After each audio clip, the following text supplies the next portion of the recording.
ଏବେ ଆମେ ଗୋଟେ ଭୂତ ଗପ ଶୁଣିବା। କୋଉ ଗପ? ବୁଢ଼ୀ ଅସୁରୁଣୀ। କୋଉ ଅସୁରୁଣୀ? ବୁଢ଼ୀ ଅସୁରୁଣୀ। ଗୋଟିଏ ଗାଁରେ ଜଣେ ରାଜା ଥିଲେ। କୋଉଠି? ରାଜାଟେ ଥିଲେ। ସେଇଠି ଆଉ ସବୁ ଲୋକ ରହୁଥିଲେ। ଜଣେ ଶୁଣ ତାପରେ କହିବି। ଗୋଟେ ବୁଢ଼ୀଟିଏ ଆଉ ଜଣେ ପୁଅଟେ ରହୁଥିଲେ ହେଲା। ତାଙ୍କର ଭାରି ଗରିବ ଘର ଥିଲା। ସେମାନେ ଖାଇବାକୁ ପାଆନ୍ତି। କିନ୍ତୁ ଦିନେ କଣ କଲେ ନା ସେ ରାଜା ଘରକୁ ଯାଇକି କଣ କରୁଥିଲା? କାମ କରୁଥିଲା। ରାଜା ଘର ତାକୁ କଣ ଦେଲେ? ବିରି ଦେଲେ, ଚାଉଳ ଦେଲେ, ନଡ଼ିଆ, ଚିନି ଏ ସବୁ ଜିନିଷ ଦେଲେ ତାକୁ ଖାଇବା ଜିନିଷ। ସେ ଆସିକି ତା ମାଆକୁ କଣ କହିଲା? ମା ତୁ ମୋ ପାଇଁ ଆଜି କି ପିଠା ତିଆରି କରିଦେବୁ? ମଣ୍ଡା ପିଠା। ମଣ୍ଡା ପିଠା ସବୁ ଦେଖିଛ ନା? ଖାଉଛ ନା ସବୁ? ସେ ତା ମାଆକୁ କଣ କହିଲା? ମା ତୁ ମଣ୍ଡା ପିଠା ତିଆରି କରିଦେ। ତା ମା କରିଦେଲା ମଣ୍ଡା ପିଠା। ତା ପୁଅ କଣ କରେ ନା ଗାଈ ଚରାଏ। କଣ? ଗାଈ ଚରାଏ। ସେ ତା ହାତରେ କଣ କହିଲା? ମା ଆଜି ମୁଁ ଯାହା ଖାଇବି ମୋ ପାଇଁ ତା ରଖିଦେଇଥିବୁ, ମୁଁ କାଲିକି ଯାଇକି ଖାଇବି। କାଲି ମୁଁ ନେଇକି ଯିବି ଗାଈ ଚରେଇଲା ବେଳେ। ତା ମା ତା ପୁଅକୁ ଦେଲା। ହଁ ଶୁଣୁଛନ୍ତି ବା? ସେ କଣ କଲା? ସେ ତା ପୁଅ ସେ ପିଠାକୁ ନେଇକି କୁଆଡେ ଗଲା? ଗାଈ ଚରେଇବାକୁ ଗଲା। ଯୋଉ ଜାଗାରେ ସେ ଗାଈ ଚରଉଥିଲା ପିଠାକୁ ଖାଇଲା। ଆଉ ତା ଯୋଉ ପିଠା ବଳି ପଇଲା ସେ କଣ କଲା? ପିଠାଟାକୁ ଗାତ କରିକି ପୋତିଦେଲା। କଣ କଲା? ଗାତ କରିକି ପୋତିଦେଲା। କଣ କହିଲା? ହେ ମଣ୍ଡା ପିଠା ତୁ ଯଦି କାଲି ଗଜା ନ ଫୁଟିଥିବୁ ମୁଁ ରାଜା ଖଣ୍ଡାରେ ଆସି ତୋତେ ହାଣିଦେବି। କୋଉଥିରେ? ରାଜାର ଯୋଉ ବଡ ବଡ ଖଣ୍ଡା ଥାଏ ସେଥିରେ ସେ ହାଣିଦେବା ପାଇଁ କହିଲା।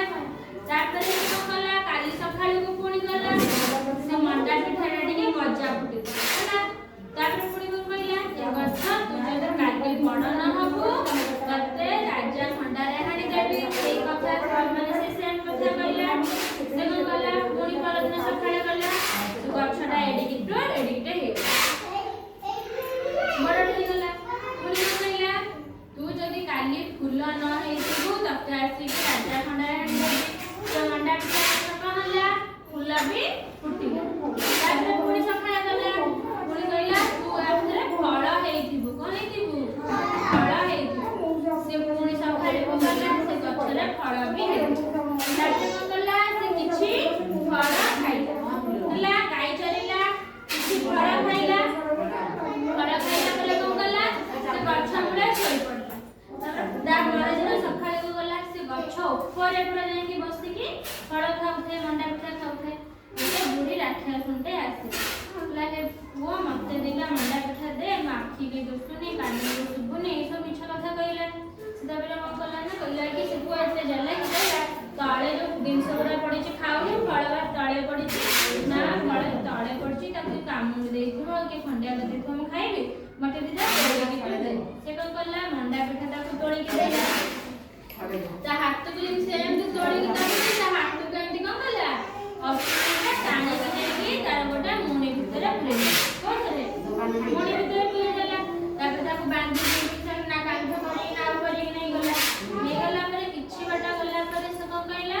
ନା ମତେ ଟିକେ ଏକ ଲାଗୁଛି, ମୁଁ ଟିକେ ଆସେ। ସେ ଗଲା। ସେ ପୁଅଟା ଏତେ ଚାଲାକି ମୁଣି ଭିତରୁ ବାହାରିକି କଣ୍ଟା ମଣ୍ଟା ପୁରେଇ ଦେଇକି ସେ ପଳେଇଲା। ତାପରେ ବୁଢ଼ୀ ଅସୁରଟିକି ଦେଖି ଗଲା। ଆଉ ହେଲା ମୋ ପିଠିରେ ଗୋଟେ କଣ ଫୁଟି ଯାଉଛି, କଣ୍ଟାଟା ଫୁଟି ଯାଉଛି ଯେତେବେଳେ ତାକୁ କାଟୁଛି। ଘରେ ଯାଇକି କହିଲା ଝିଅ ତୁ ଗୋଟେ ମଣିଷଟେ ଆଣିଛି, ତୁ ଆଜି ରୋଷେଇ କରିଦେ, ମୁଁ ଦାନ୍ତ ପକେଇକି ସେ କଣ କଲା ନା ଦାନ୍ତ ପଜେଇବା ପାଇଁ ଗଲା। ବୁଢ଼ୀ ଅସୁରଟା ଝିଅ ଏଠି କାଳେ ମୁଣି ଖୋଲିଦେଲା ବେଳକୁ ଖାଲି କଣ୍ଟା ଲଟା ଏଇସବୁ ଜିନିଷ ପଶିଥିଲା।